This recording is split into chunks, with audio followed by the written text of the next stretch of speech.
The UFC is in total shambles as Jon Jones asks for his UFC release. Tom Aspinall, of all people, comes to Jon Jones's defense alongside with the White House card not coming together the way that they played it up to be, the way that they hyped it up to be, with Jon Jones not being on the card. Jon Jones has suddenly erupted online, blasting Dana White on Twitter and accusing him of flat-out lying about his supposed involvement in the White House card, igniting chaos as he publicly calls out the claim and demands an immediate release. Breaking news, because Jon Jones has just asked for his release from the UFC and Dana White. No more spins, no more games. The story unfolding behind the scenes took a sharp turn when Dana White publicly announced the upcoming White House card. But the moment the news dropped, tension instantly followed as he firmly pushed back against Jon Jones's claim that negotiations for the UFC White House card were still ongoing, creating a confusing and uneasy narrative where two completely different versions of the truth suddenly collided, leaving fans wondering who was really telling the full story. There is speculation, of course, that it's Jon Jones. No, it's not. Was Jon Ever, which I told you guys 100,000 times, was Jon Jones even remotely in my mind to fight at the White House. I wouldn't. First of all, I've told you why I wouldn't do it. And number two, some guy with, meta glasses on filmed him talking about his hips, that his hips are so bad. And I don't know if you guys saw that flag football game where he can barely run. Jon Jones he retired because of his hips. He's got arthritis in his hips. Add that on top of all the other reasons that I wouldn't. The Jon Jones thing is bullshit. I'm not saying they weren't talking to Jon Jones and that Jon Jones wasn't interested in the fight. And what was even crazier is Jon Jones came out and was like, I'm in negotiations right now for the White House fight, after I had already sent a text to his lawyer saying, never going to happen ever. Is it fair to say then Jon Jones is retired and this is the end of his time? Yes. Very fair. Jon stepped forward to clear the fog, revealing that behind the scenes he and his team had been deep in negotiations for the fight, talks that were far more serious than anyone realized. According to him, the narrative being pushed publicly didn't match what was really happening. He admitted he had already lowered his original asking price in an effort to make the deal happen, but what came back from the UFC shocked him. The offer, he said, wasn't just smaller than expected, it felt like a deliberate lowball. At the same time, whispers started circulating that his hip arthritis had something to do with his absence, something Jones quickly shut down. He acknowledged the arthritis was real and painful, but insisted it had never stopped him from competing before and certainly wasn't the reason he wasn't on the card. Speaking directly to fans, Jones explained he felt compelled to respond after hearing Dana White's comments from the weekend. The situation, he said, deserved honesty. Dana had sounded frustrated while explaining why Jones wasn't part of the White House card, but Jones claimed the truth was far more complicated. He stressed that real negotiations were taking place and that he had already compromised on his side. Yet when the offer finally arrived, it was nowhere near what he believed his legacy and contributions deserved. Jones pointed out the strange logic of the situation. If he had simply accepted the low offer, suddenly the same hip that critics questioned would no longer be an issue and he would magically appear on the White House card. To him, that contradiction exposed the real problem. Determined to prove he was serious about fighting, Jones revealed that just the previous week he had undergone stem cell treatment to prepare his body for the potential bout. Even more surprising, his training camp had already been scheduled to begin that very day. In his mind, everything was moving toward the fight becoming reality. That's why hearing public statements suggesting he was finished hit so hard. After years of defending titles, carrying main events, and delivering for the promotion, being labeled done while negotiations were still ongoing felt like a twist he never expected. Jones said he understood that business deals collapse sometimes, but he drew the line at what he called misleading narratives. As recently as Friday, he claimed the UFC was still calling his team trying to secure his participation on the White House card, but only if he accepted an even lower number. That contradiction left him frustrated and exhausted. Finally, Jones issued a blunt challenge. If the UFC truly believes his career is over, then they should release him from his contract immediately and end the endless speculation. No more spinning the story, no more public back and forth, and no more games. He closed by thanking the loyal fans who he believes understand what's really happening behind the curtain. Meanwhile, Chael Sonnen weighed in on the drama with a different tone, expressing sympathy for Jones and pointing out the difficult stage the former champion is navigating. Sonnen explained that Jones is still trying to compete at the highest level while dealing with the physical toll of a long career, and from his perspective the situation becomes easier to understand when you realize Jones simply wanted a spot on the historic White House card. Watching those opportunities pass to other fighters, despite everything Jones has accomplished in the sport, makes the entire situation feel far more complicated than the headlines suggest. And when you're Jon Jones and you're 37, you're 38 years old, and you're coming out and you're saying, like, I can't do this, and I've got arthritis, and I got these problems in my hips, and it's just a tough spot. And I feel for him. He wanted on the White House card. to our knowledge that we've been given, and I understand that things are kept, but from our knowledge, that was all that he asked for. He did not come in with some $30 million price tag or something ridiculous, and I imagine there was a little bit of a pain in the ass behind the scenes, but he had still made it ask, and he's doing a number of great things. And a guy that he smoked in 4 minutes got the opportunity. I mean, I could feel for Jon in that spot. But what do you do? Chill son, and the tension in his voice cuts sharper than steel as he lays bare Jon Jones's tangled mess, far messier than the headlines suggest. He probes the bizarre logic of Jones chasing an interim title, each word dripping skepticism, insisting it clashes violently with the legend he's built. The air thickens as he points out that the UFC might have twisted the story to make it seem plausible, but the truth claws through the spin. If Jones's demands are impossible for a marquee showdown, they're even more unattainable for a secondary clash, a grim shadow of what could have been, leaving fans on edge and the sport dangling precariously between hype and harsh reality. It's a lot more complicated than you might think. Then are you going to tell me you're not going to put him in the interim? Like, does that sound right to you? Jon Jones fighting for the interim championship. Does that sound right to you? No, I don't think that you'd have done that. And you could have packaged it. You could have sold it so it's an interim title because Tom's out, and then that's good. We've got a guarantee that we got a 2-fight deal, and Jon's guaranteeing us that he's going to go into Tom. I mean, it's one of these tough things. Look, if Jon's demands were not met. And by the way, I don't take a pleasure in this. I gotta tell you, I'm not being my usual dick of a self. I come to you quite the opposite, but here's the cold hard truth. If Jon Jones's demands are not being met for the biggest fight in history, they're not gonna be met for the biggest fight in history. Yeah, Tom Aspinall's voice cuts through the noise, sharp with disbelief, as he questions why Jon Jones isn't cashing the paycheck his legend demands. He lays it bare. Fighters who've spent years carrying events, fueling the sports empire, deserve their due, and Jones has done more than anyone could tally. Each word tightens the knot of frustration, highlighting that someone with Jones's legacy should sit at the very top of earnings, a glaring truth that twists the situation into something almost incomprehensible, leaving Tom and the audience grappling with a mix of shock, injustice, and the unnerving sense that the system itself might be rigged. Wow. Well, my reaction to that, and this is going to probably be crazy to a lot of people listening, but why is the UFC not giving Jon the respect he deserves financially? That's crazy to me. Well, if anyone should be getting paid a lot in this sport, it should be Jon Jones for the stuff that he's done, and that's me. That's me saying that. Yeah. After the history that I've had with Jon Jones. Are you surprised they're not giving it to him? Well, they offered him 30 million to fight me, so why have they not offered it again? I don't understand. And you're probably a $25 million fighter. I would hope so, but those guys who we're talking about, Conor McGregor and Jon Jones and guys like that, like they bring in those are the guys who brought in the revenue for over 10 years. They need to be getting paid what they deserve, in my opinion. I think the guys need to get their money ready for my fight. If we're talking about 25 million, I think that was my idea. 25 mil. Get it ready. Because I'm ready. Tom Aspinall's eyes narrow, disbelief flickering as he reacts to the UFC White House card, the omission of Jon Jones gnawing at him like a silent warning. He questions the logic. How could a card with so much hype overlook a fighter of Jones's magnitude? Yet, even amid the shock, he concedes the card's strength, its matchup still capable of igniting the crowd. Still, a shadow lingers, unfinished business with Cyril Gane haunts him, a thread pulling him relentlessly toward the fights that define not just his career, but his future, leaving the tension taut, every decision heavy with consequence, and the path forward jagged, unpredictable, and charged with stakes that refuse to be ignored.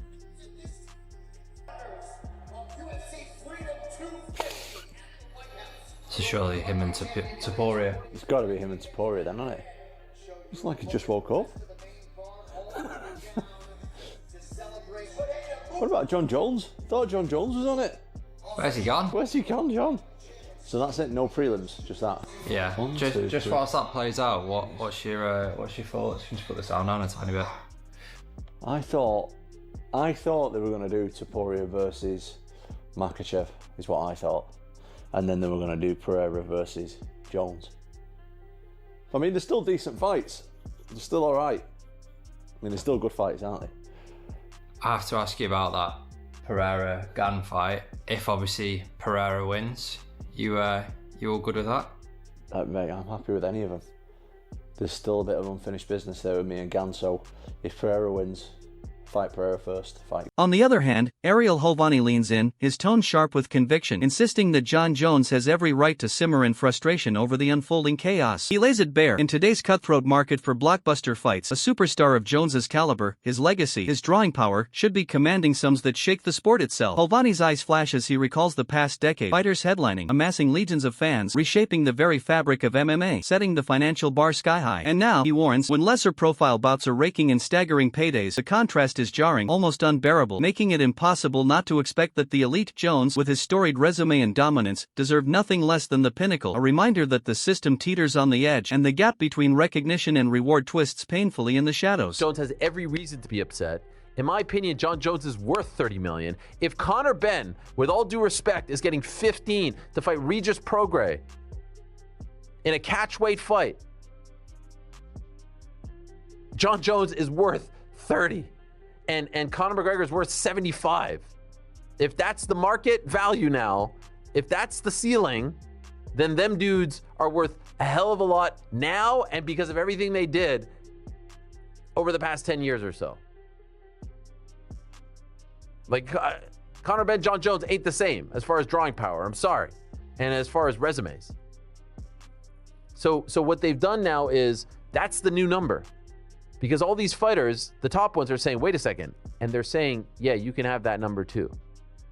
But the problem is, they all know that they're way bigger. Ariel Helwani leans forward, intensity crackling as he asserts that the sport's biggest stars understand their worth down to the last dollar and won't settle for figures that betray their impact. He emphasizes that fighters with colossal drawing power and years spent dominating the top rungs know exactly how much revenue they pull in. Every ticket, every pay-per-view a testament to their influence. Helwani's words cut sharp. Because of that awareness, no half-measure offer can sway them. No underwhelming purse can mask the truth of their legacy. The message is clear, almost menacing in its certainty. Those who've built the sport, who've carried it on their shoulders, will demand what history and influence have earned, and anything less is simply unacceptable. A tension that leaves promoters scrambling and fans holding their breath for the inevitable reckoning. I think they took these guys for fools or something like that. Because I can guarantee you they're going to come with that number to Conor McGregor and he's going to be like, what? Are you kidding? I could almost tell, I'm not even in the meeting and I could tell you this is going to happen. I think Conor Benn himself would agree with me. Would he not? Just in terms of what they've done and who they are and their track record and drawing power. Wade Plemon leans in, his voice low but edged with intrigue, insisting that Dana White's choice to sideline Jon Jones from the White House card had nothing to do with hip arthritis. He twists the narrative, revealing a deeper, sharper motive. Dana saw Jones as unpredictable, a risk ever since the fallout with Tom Aspinall. Plemon's eyes narrow as he recalls how the UFC has historically greenlit fighters even amid injuries, setbacks, or controversy. Protecting Jones's health was never the true concern. The real story, he insists, lies in the refusal, the blunt rejection of the Aspinall fight, a decision that sent shockwaves behind closed doors, reshaping trust and alliances. In Plemon's telling, the omission isn't medical, it's a chess move, a calculated response to perceived unreliability, leaving fans and insiders to piece together a puzzle where every headline, every handshake, and every turn in the saga carries weighty, unpredictable consequences. Jon was not going to be a part of the card. He said that Jon was unreliable, that he had trepidation about putting Jon in a main event after the Tom Aspinall situation. If that is the reason, that's what Dana should have said, which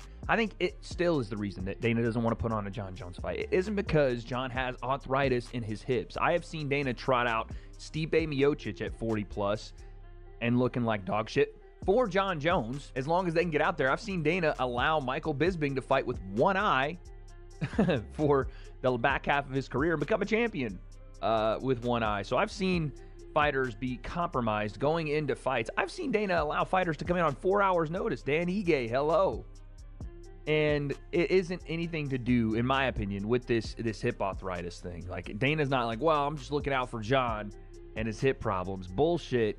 This is clear to me that the reason he didn't want Jon on this card is that he turned down Tom Aspinall, that he turned him down after Jon said he would fight Tom Aspinall for the $30 million. On the other hand, while much of the MMA world grumbles and the White House card faces growing disdain, Ariel Helwani cuts through the noise with a sharp counterpoint, hailing it as a surprisingly impressive event. His praise is precise, zeroing in on the card's strong matchups and undeniable appeal, each fight a pulse-quickening promise of action. He spotlights the magnetic draws of Tapora and Pereira, their names alone sending ripples of anticipation through fans, a force that lifts the entire card. Helwani doesn't stop there. He notes the addition of Kayla's title defense defense, a twist that injects further tension and stakes, ensuring the lineup isn't just solid but electric. In his eyes, the event balances spectacle and substance, a collision of talent and strategy that keeps audiences on edge, proving that even amid criticism, carefully crafted bouts can command attention, excite the crowd, and reshape narratives before the first bell even rings. This is a very good card. Like I said in my video, I give it a 9 out of 10. Like in a vacuum,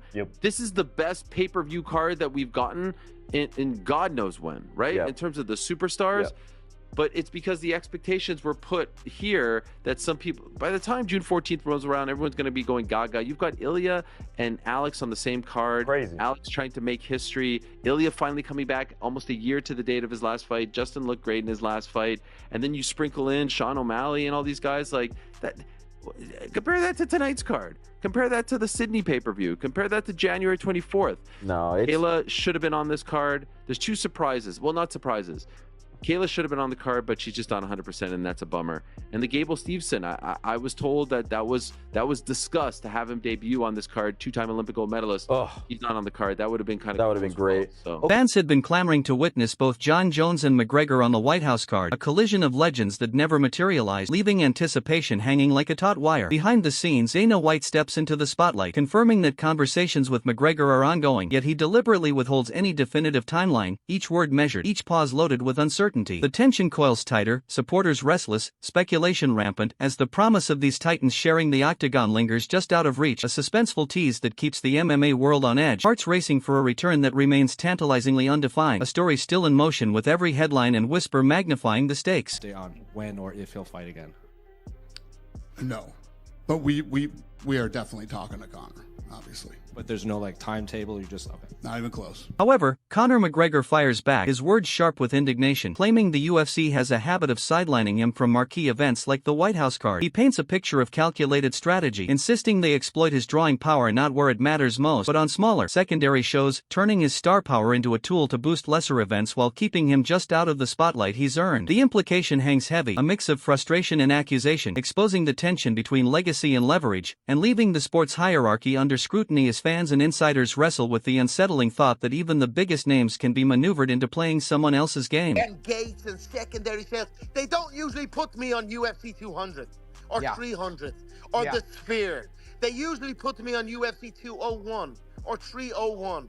You know, like a double sale thing. That's the White House is going to hit no matter what. Who the fuck gives a do we put on it? And then wheel McGregor out for the second one. So we double our economic take. We can't decide what these men do. You know, and I don't want to. They, you know, I don't doubt them. It's like in this current climate, we're all cattle. Yeah, all these fighters, we're all cattle. I just happen to be free range. I'm like Wagyu walking around the fucking. Conor McGregor reveals the chaotic truth behind the White House event. He was originally slated to face Michael Chandler, a matchup fans had been eagerly anticipating. But the narrative twists violently, plans kept shifting, the UFC cycling through offers that changed as unpredictably as the wind. Each adjustment chips away at certainty, leaving Conor navigating a maze of negotiations where the goalposts move relentlessly, a game of power and patience that fuels frustration and keeps the audience on edge, wondering if the fight will ever materialize or dissolve into another what-if in MMA history. As I was aware, it was the White House. I was up for the White House. I know the administration was strong for me to be in the White House. It was McGregor versus Chandler. The story was built in. Chandler's a stand-up guy. He's electric in the cage. He comes to bring it. I'm the Mac.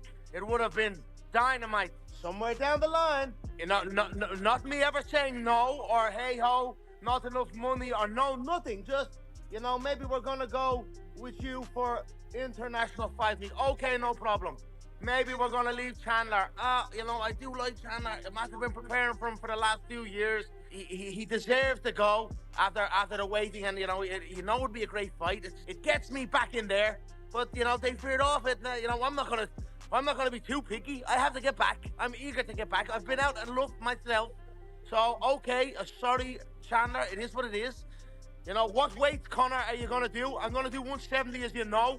I'm a big boy, a lot bigger than before. Okay, well, we're going to offer you this opponent. Yes, no problem, I accept. Day after day after day. No problem, we'll send the contract. Excellent, it's a great matchup. That's a great matchup. That's a great matchup. That's all you'll ever hear about out of me. And no contract came. And that's kind of where I'm at. Still here in this limbo. I know my manager is out there in Las Vegas on Monday. Face-to-face meeting. I hope a respectable offer comes through. I'm not I'm notoriously good to deal with. I'm an honest man. I admire fairness. I'm sure we can get it done. And there you go. I assume the vibes I'm getting, and I don't mind it at all, is the BMF contest which is on this week, a rematch between Holloway and Oliveira. Maybe it's me and that for the next one. So we will see. You know, it's all taking shape. There's so much happening in the fight world. Like, it's actually incredible what's going on in the fight world. It's a great time to be a fight fan. So that wraps up today's video, leaving the story hanging just enough to keep your curiosity sharp. We hope you enjoyed the ride, every twist, every revelation, every tense moment. Drop your thoughts in the comments section, let your voice be heard, and don't forget to subscribe to our channel for more gripping updates, insider insights, and the next layer of drama that's always just around the corner, ready to pull you back in.